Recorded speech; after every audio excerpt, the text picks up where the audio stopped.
तर विशाळगडाच्या पायथ्याशी झालेल्या तोडफोडीवरून विरोधी पक्षनेते विजय वडेट्टीवार आक्रमक झालेले असून कोल्हापूरचे पोलीस अधीक्षक महेंद्र पंडित यांचं देखील निलंबन करण्याची मागणी वडेट्टीवारांनी केली आहे। तसंच पोलीस अधीक्षकांनी फक्त सौम्य लाठीचार्जचे आदेश दिले आणि गाडीमध्ये बसून पाहत राहिले असंही वडेट्टीवार यांनी म्हटलेलं आहे। विशाळगडावर जी काही दंगल झाली ती सरकार प्रायोजित होती का? या मार्गे फार मोठं षडयंत्र होतं।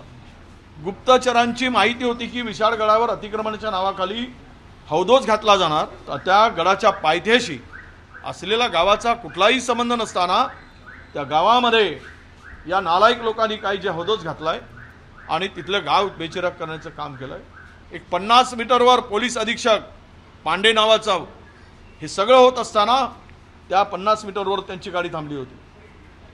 त्यांनी पोलिसांना आदेश दिला, सौम्य लाठीमार करा। या पोलीस अधीक्षकाला तात्काळ त्याचं निलंबन केलं पाहिजे, त्यांच्यावर कारवाई केली पाहिजे अशी मागणी मी या निमित्तानं करतोय। एबीपी माझा, उघडा डोळे बघा नीट।